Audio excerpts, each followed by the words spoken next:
बहुत समय की बात है। बेतिया नाम का एक बहुत ही विशाल जंगल था। उस जंगल में चिड़ियों का राज चलता था। चिड़ियों की राजकुमारी मिस्टी थी। मिस्टी बहुत ही सुंदर थी। मिस्टी को हर एक राज्य के राजा अपने बहू बनाना चाहते थे। मिस्टी के पिता मिट्ठू ने एक दिन मिस्टी के माँ से बोले, अजी सुनती हो, हमारी बेटी के लिए बहुत से रिश्ते आ रहे हैं, क्यों ना हम उसकी विवाह रचा दें। लेकिन मिस्टी की भी तो राय ले लेनी चाहिए, क्या पता उसे कोई पसंद हो।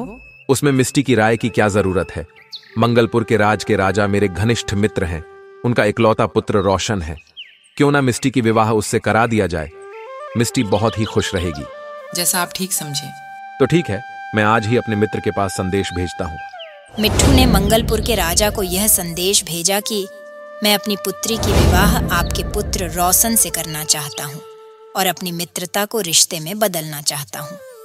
मंगलपुर के राजा सूर्यदेव ने जब अपने मित्र के इतना संदेश सुने तो वह बहुत ही खुश हुए और खुद ही मंगलपुर के राजा सूर्यदेव ने अपने मित्र से मिलने बेतिया चले आए और मिट्ठू से बोले, मित्र, इस संबंध से हमारी दोस्ती और ज्यादा मजबूत होगी।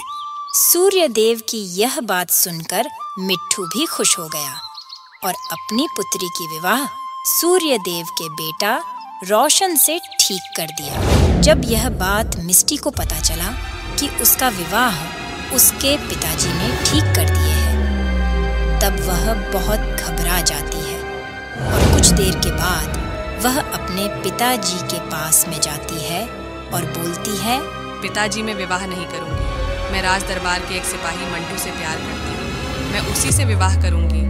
मिस्टी के पिताजी ने मिस्टी के इतना बात सुनते हैं तो वह बहुत ही गुस्सा होते हैं और बोलते हैं, क्या औकात है उस मंटू का, वह तुम्हारा क्या ख्याल रखेगा। तुम पागल मत बनो, चुपचाप मंगलपुर के राजकुमार रोशन से विवाह कर लो, सारी जिंदगी आराम से बिता होगी। मैं जब भी विवाह करूंगी तो सिर्फ मंटू से ही करूंगी, वरना नहीं करूंगी। मिट्ठू के बहुत बोलने पर जब मिस्टी नहीं मानी तो मिट्ठू बोले, ठीक है, तुम मंटू से कहो कि मैं उसको एक दिन का मोहलत देता हूँ। वह राजभवन के जैसा महल बनाए और राजभवन का सभी सुख सुविधा उसमें हो। अगर ऐसा करता है तो मैं तुम्हारी विवाह मंटू से कर दूंगा। इतना कहकर मिट्ठू राजा चले जाते हैं। तब मिस्टी मंटू के पास जाती है और अपने पिता के द्वारा दी गई सभी शर्त को मंटू से बताती है। तब मंटू बोलता है, तुम ज्यादा चिंता मत करो, भगवान हमारी जरूर सहायता करेंगे। इतना कहकर मंटू अपने घर जाने लगता है। राजा की दी हुई शर्त को सोचते हुए रास्ते में एक पेड़ के पास उदास होकर बैठ जाता है। तब तक उस पेड़ से आवाज आती है, अरे भाई, मुझे कोई पानी पिला दो, मैं बहुत प्यासा हूँ। पेड़ का आवाज सुनकर मंटू इधर उधर देखने लगता है। उसके पास कोई नहीं था। मंटू को जब कोई नहीं दिखा तो मंटू घबरा जाता है। मंटू के घबराते हुए देखकर पेड़ बोला, अरे भाई, मैं पेड़ हूँ, मैं बहुत दिनों से प्यासा हूँ, मुझे पानी पिला दोगे क्या। इतना सुनकर मंटू पानी लाने चला जाता है। कुछ देर बाद पानी लाकर पेड़ को पिला देता है। तब पेड़ बोलता है, अरे दोस्त, तुम इतना उदास क्यों हो।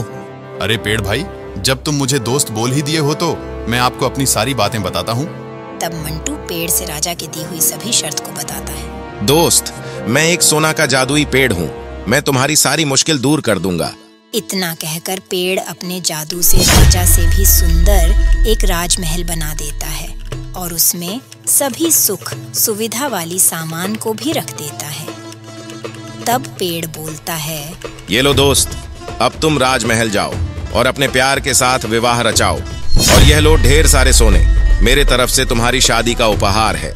मंटू पेड़ को धन्यवाद देता है और कुछ देर बाद मिट्ठू राजा के राजमहल में जाकर राजा को अपना राजमहल दिखाता है। मंटू के राजमहल देखकर राजा बहुत ही खुश होते हैं और मिस्टी एवं मंटू के विवाह बहुत ही धूमधाम से कर देते हैं। शादी के बाद मिस्टी और मंटू खुशी खुशी से अपना घर बसाते हैं।